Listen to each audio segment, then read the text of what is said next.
صحيت الصبح قبل كده وكنت مخطط اليوم كله في دماغك، مذاكرة، شغل، كورسات، ولا حاجة من دي حصلت بسبب بس إنك كنت بتقول أنا ما عنديش طاقة، أنا ما عنديش شغف. لو أنت من النوع ده فالفيديو ده معمول مخصوص ليك، معمول للي عايز يكمل حتى هو مش طايق نفسه وما عندوش أي شغف لأي حاجة. فحضّر مشروبك المفضل ويالّا.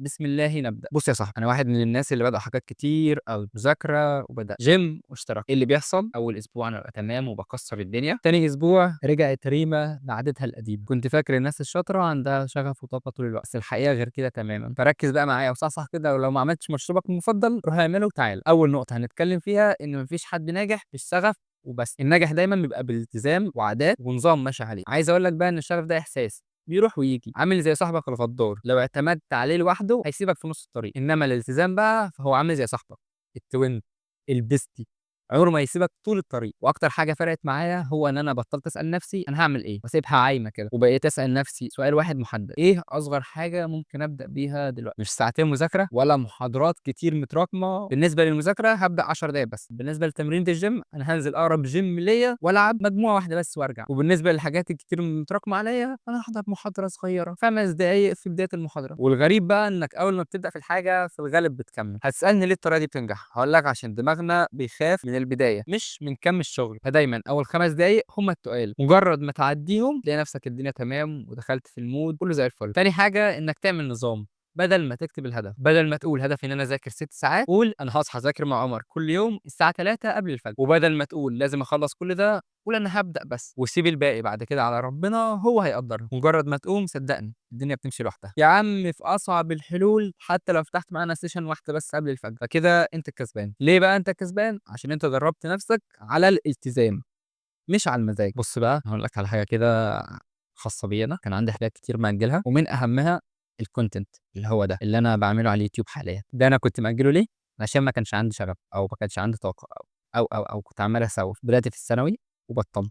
هتقول لي ليه بطّلت؟ هاقول لك علشان أمّا أخلّص ثانوي هابقى أبدأ إن شاء الله. عدِّت الأيام وخلّصت ثانوي ودخلت الكلية، صوّرت فيديوهين برضه، لأ، أمّا أخلّص الكلية جينا بعد الكلية، أمّا أخلّص الجيش، لازم أخلّص الجيش لحد ما أدركت الموضوع ده، اللي هو أنت إزاي وصلت للمرحلة دي ولحد ما خلّصت جيش.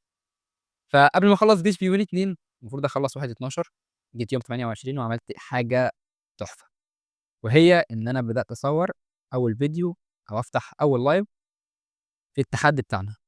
زي ما أنت عارف كنا عاملين معسكر 30 يوم، الحمد لله من يوم 28 لحد يوم 28 خلّصنا التحدي 30 يوم التزام ما فوق التزام. كل يوم بنصحى الفجر الساعة 03:00 فالموضوع كان تحفة التحفة، التزام ما بعده التزام. ده أنا عملته إزاي؟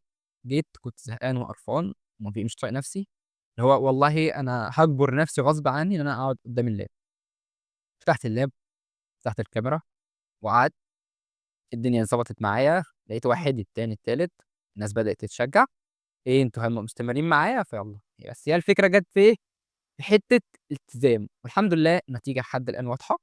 وإن أنت بتشوفني دلوقتي وإن أنا باعمل content ومستمر بعد شهر كامل، فمش محتاج أقول لك النتيجة عاملة إزاي، لإن أنت already بتشوفني دلوقتي. فإن أنت مجرد إنك بتشوفني دلوقتي إن already أنا عملت كده وبطلت تسويف وحققت الحاجة اللي أنا كنت عايز أعملها. فدي كانت حاجة بسيطة بس خاصة بيّا أنا حبيت أقولها لك. وهتسألني السر في إيه؟ هاقول لك السر في الالتزام. مش عشان أنا شخص جامد أو أنا تنين مجنح أو أنا super hero عشان أقعد ألتزم 30 يوم ما باعملش أي حاجة غير الهدف اللي أنا حاطّه. لأ. كل ده مجرد إن أنت شخص التزمت بحاجة فلازم تعملها. مش هاكدب عليك، أوقات كتير كنت باكسل، أوقات كتير كنت بافضل نايم وأقول إن أنا مش هاقدر. الخلاصة يا صديقي من كل ده، ابدأ بخطوة صغيرة وهدف واضح، مش لازم تكمل كل حاجة في نفس الوقت. ركز على النظام والالتزام بدل حوار المزاج والشغف، وخلي في روتين ثابت حتى لو صغير أو بسيط. ورابع حاجة هي الاستمرارية. الاستمرارية، الاستمرارية، الاستمرارية أهم حاجة، وكل يوم خطوة صغيرة هتوصّلك مع الوقت لبعيد. وصدّقني لو مشيت بالطريقة دي هتلاقي فرق شاسع، وهتبدأ تشوف النتايج بنفسك وهتستمر إن شاء الله. وكالعادة أنا عمر أبو رزق، وباتمنى لكم تحققوا أحلامكم. دمتم بخير.